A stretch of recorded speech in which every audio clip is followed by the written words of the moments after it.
గ్రామ పెద్దలకు, సీనియర్ నాయకులకు, మా తెలుగుదేశం కుటుంబ సభ్యులకు, మా మహిళా సోదరిమణులకు, అదేవిధంగా యువతకు, వేదికను అలంకరించిన పెద్దలకు అందరికీ కూడా పేరు పేరున నమస్కారాలు కూడా తెలియజేస్తున్నాం. ఈ గ్రామానికి ఒక నెల లోపలే 3 సార్లు వచ్చినాం. 2 నెలల లోపే పుల్లారెడ్డి అన్న వాళ్ళు పార్టీలోకి జాయిన్ అయినప్పుడు మళ్ళీ మొన్న ఒకసారి వచ్చాము. ఇది 3వ అని కూడా అనుకుంటున్నాం. ఈ 3 సార్లు కూడా గంటపట్టింది. ఈ 3 times కూడా వచ్చినప్పుడు ఎప్పుడు వచ్చినా మంచి స్పందన కూడా ఉంది. పాదయాత్రకు వచ్చినప్పుడు ఇట్లా ఉంది, పార్టీలోకి జాయిన్ అయినప్పుడు వచ్చినప్పుడు ఇట్లా ఉంది, ఈ రోజు కూడా ఇదే స్పందన కూడా ఉంది. ఎందుకంటే మార్పు కోరుకుంటున్నారు. ఈ ప్రభుత్వం వచ్చి 5 సంవత్సరాలు అయింది. ఈ 5 సంవత్సరాలు ఎంత అవినీతే కాకుండా గ్రామాలు కానీ డెవలప్ అనేది లేదు. ఇందాక పుల్లారెడ్డి అన్నగారు అయితేమి, విశ్వనాథ్ అన్నగారు కూడా మాట్లాడారు. నారాయణ స్వామి, రామ్నాథ్ గారు, వీళ్ళు ముగ్గురు కూడా మాట్లాడింది ఒకటే. ఈ ప్రభుత్వం వచ్చిన తర్వాత డెవలప్ అనేది ఆగిపోయింది. కనీసం రేపొద్దున మన పిల్లల భవిష్యత్తు ఏంటి అని ఆలోచన చేస్తే కూడా నిధులు వచ్చే పరిస్థితులు కూడా లేవనే విషయాలు కూడా మాట్లాడినారు. చాలా సమస్యలు కూడా ఉన్నాయి. గత తెలుగుదేశం ప్రభుత్వం ఉన్నప్పుడు ప్రతి ఒక్క రైతన్నను కూడా ఆ తెలుగుదేశం ప్రభుత్వం ఆదుకున్నాం. రైతులు కూడా రుణమాఫీ చేశాం, రైతులకు ఇన్పుట్ సబ్సిడీ ఇచ్చాం, ఇన్సూరెన్స్ ఇచ్చాం, ట్రాక్టర్లు ఇచ్చాం, డ్రిప్ కానీ ఇట్లా రకరకాలుగా కూడా మన రైతన్నలందరినీ కూడా ఆ రోజు ఆదుకున్నాం. ఈ రోజు రైతుల కష్టాలు ఎవరికి చెప్పాలో అర్థం కాని పరిస్థితుల్లో మన రైతన్నలు కూడా ఉన్నాయి. కనీసం తాగడానికి ఒక్కడ నీళ్ళు లేవు. చెరువులు ఉన్నాయి, చెరువుల్లో కూడా చుక్క నీళ్ళు లేకుండా పోయినాయి. చాలా వరకు రైతాంగం అన్ని కూడా ఇబ్బందులు పడుతున్నాం. ఇన్పుట్ సబ్సిడీ లేవు, ఇన్సూరెన్స్ లేవు, ఏది కూడా ఒక్కటి కూడా ఈ ప్రభుత్వం వచ్చిన తర్వాత రైతును ఆదుకునే నాతడే లేకుండా పోయినారు. మరి రైతే రాజు అని చెప్తారు గొప్పలుగా.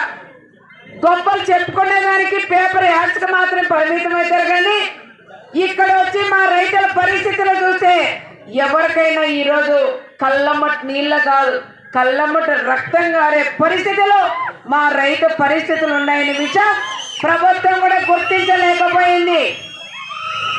ఈ రోజు అదే నీళ్లుంటే బంగారు పంటలు పండించే రైతన్నలు ఉన్నారు మనకి. అదే విధంగా మా రైతన్నలు కూడా ఒకటే చెప్తున్నాం, ఈ సైకో సీఎం వచ్చిన తర్వాత మన రాష్ట్రంలోనే చాలా అవినీతి కూడా పాల్గొన్నారు కొంతమంది వైఎస్ఆర్ సోదరులు. ఈరోజు ముఖ్యంగా చూస్తే మన తాతలు సంపాదించిన భూములు కూడా ఈరోజు భూ సర్వేని కూడా పెట్టి అక్కడిక్కడ ఇక్కడేసి అన్నదమ్ములకు కూడా సమస్యలు పెట్టే పరిస్థితి ఈ దుర్మార్గ పాలన వచ్చింది. 1 ఎకరా అటు, 1 ఎకరా ఇటు, 1 ఎకరాలో మన చీని పెట్టింటారన్నా తమ్ములకేమో బీడు వస్తుంది. ఆ రకంగా కూడా అన్నదమ్ములకు కూడా గొడవలు వస్తున్నాయి, తల్లి కూతులకు కూడా గొడవలు వస్తున్నాయి. ఈ ప్రభుత్వంలో భూ సర్వే చేసిన తర్వాత, భూ సర్వే చేసినాక అక్కడ రాళ్ళు కూడా బాతారు. అది ఎవరి అబ్బసమ్మని నేను కూడా అడుగుతున్నాం. కనీసం ఆ రాళ్ళ మీద కూడా ఫోటో వైఎస్ఆర్ ఫోటో పెట్టారు. అదే కాకుండా మన తాతలు ముత్తాతలు సంపాదించిన భూమిని కూడా సర్వే చేసి పాసుముక్కల మీద ఈ విధంగా వాళ్ళు ముద్ర వేసుకొని వాళ్ళ ఫోటోలు కూడా పెట్టుకునే విషయం ప్రతి ఒక్క రైతుని కూడా గుర్తించాలా. ఇప్పుడు పుల్లారెడ్డి అన్నగారు చెప్పింది ఇదే, వాళ్ళు మన భూ సర్వేలు చేసి వాళ్ళు మన పాసుముక్కల మీద కూడా వాళ్ళ ఫోటోలు కూడా ముద్రించుకొని మళ్ళీ వాళ్ళ ప్రభుత్వం వస్తే మన భూమి అంతా కూడా ప్రభుత్వమే తాకట్టు కూడా పెడుతుందనే విషయం ప్రతి ఒక్క రైతులను కూడా గుర్తించాలని కూడా కోరుకుంటున్నాం. ఎందుకంటే మనకు తెలియదు ఏదో సర్వే నడుస్తుంది అనుకొని మనం కూడా ఓడుకున్నాం. సర్వే అంత తెలివి తక్కువైనాడు కదా ఆయన జగన్ రెడ్డి. ఎందుకంటే వాళ్ళ ఆయన చనిపోతేనే బాడీ అక్కడ వెళ్ళి సంతకాలు పెట్టుకుని తెచ్చుకున్న నాయకుడు ఆయన కాబట్టి ఆయనకు దొంగ బుద్ధి దొంగ అలవాట్లు ఉన్నాయి. అందుకని మళ్ళీ రాష్ట్రంలో ఉండే రైతులందరినీ నాశనం చెయ్యాలా, మన భూములన్నీ కూడా వాళ్ళు తాకట్టు పెట్టుకునే కోసమే ఈ రోజు భూ సర్వే కూడా చేసి ఇక్కడ కూడా పోటు కూడా ఆయన మన కనీసం మన తాతలు ఇచ్చిన ఆస్తి మీద మన తాత పోటు పెట్టుకోవాలి. కానీ వీళ్ళ అబ్బ గంటేమని ఈ బుక్కల మీద ముద్రించుకునే వాళ్ళ నాయన గంటేమన్నా ఇచ్చారని నేను ఈ ప్రభుత్వం కూడా క్వశ్చన్ చేస్తున్నాం. అయ్యా రైతు సోదరులంతా ఇప్పుడైనా మేలుకోండి, మన కొంపలు మునిగిపోతాయి.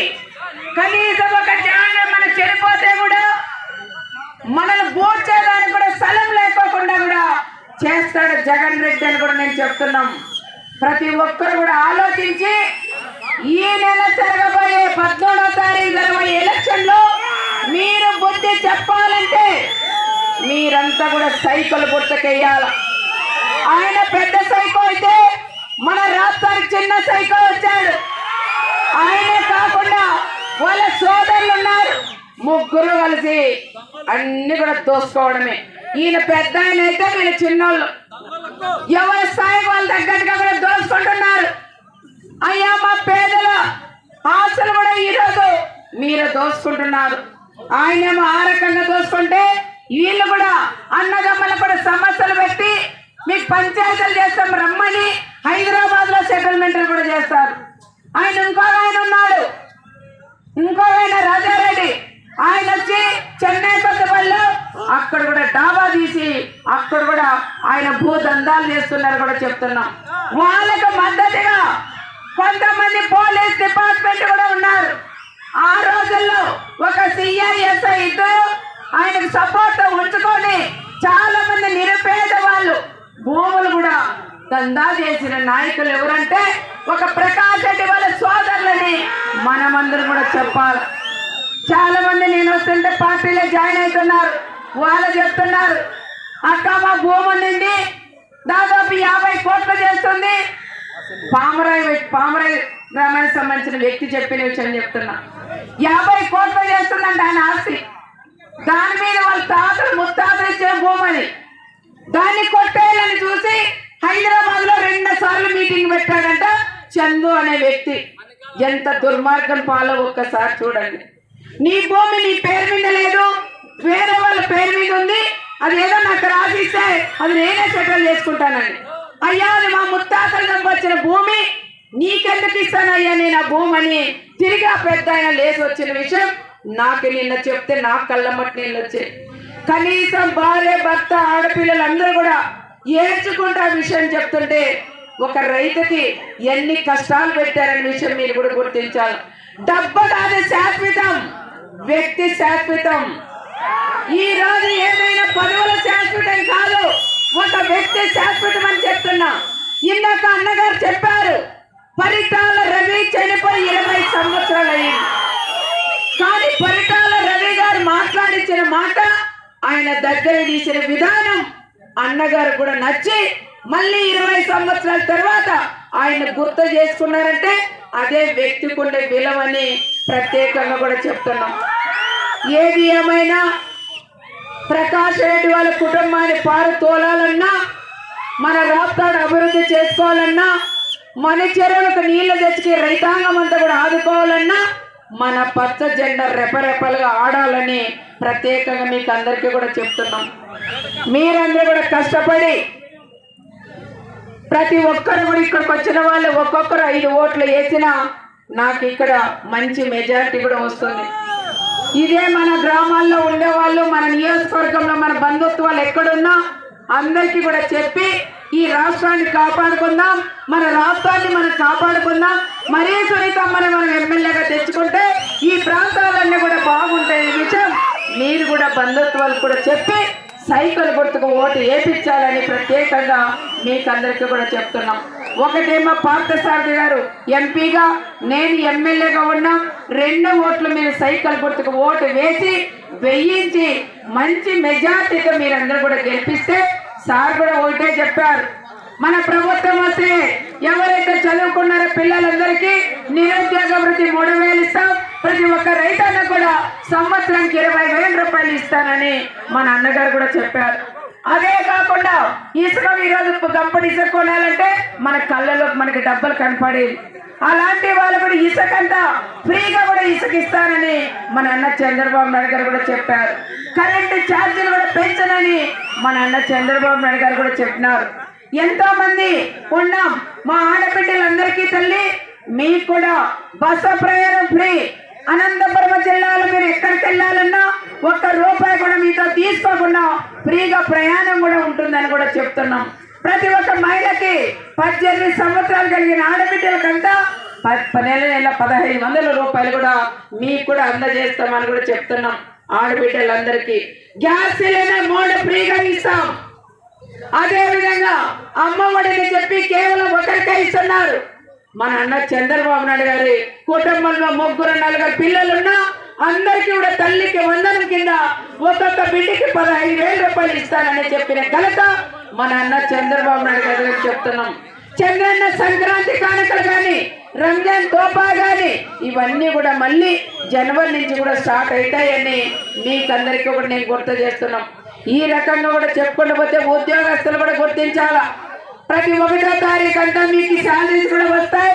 మీ ఉద్యోగస్తులందరికీ కూడా చంద్రబాబు నాయుడు గారు కూడా న్యాయం చేస్తానని కూడా చెప్పిన విషయం ఉద్యోగస్తులందరూ కూడా గమనించాలని ప్రత్యేకంగా కూడా చెప్తున్నాం. ఎప్పుడు చరిత్రలో లేదంట, దాదాపు 4 లక్షల పైన ఈ రోజు పోస్టల్ బ్యాలెట్ కి అప్లై చేసుకున్న విషయం ఒక రికార్డు సృష్టించారు మన అన్న చంద్రబాబు నాయుడు గారు కూడా మనం చెప్పాలా. ప్రతి ఉద్యోగస్తులు కూడా రండి, కలిసి రావాలా, మీ జీవితాలు కూడా బాగా పడతాయని ప్రత్యేకంగా వాళ్ళని కూడా నేను పేరున కోరుకుంటూ సైకిల్కు ఓటు వేసి ఈ రాష్ట్రాన్ని మనం కాపాడుకుందామని మరొకసారి అందరికీ కూడా తెలియజేసుకుంటూ ఇక్కడ జాతి కూడా పోయింది. మళ్ళీ తిరిగి రాష్ట్రానికి మన ప్రభుత్వం వస్తేనే జాతీయ పరిశ్రమ కూడా నేను తీసుకొస్తానని ఇక్కడ మీకు హామీ కూడా ఇస్తున్నాం. దాంతో పాటు పేరు ప్రాజెక్ట్ కానీ భూములు ఇచ్చిన రైతులకు డబ్బులు ఇస్తూ ప్రాజెక్ట్ కూడా తెస్తాం. ఇక్కడ కూడా మనకి చెరువుకు నీళ్లు కావాలన్నారు, అది కూడా కాలు తీసి ఇక్కడ కూడా నీళ్లు ఇస్తామని కూడా చెప్తున్నాం. దాంతో పాటు ప్రతి ఇంటికి కూడా నీటి కొలాయి, నీటి కూడా సమస్య లేకుండా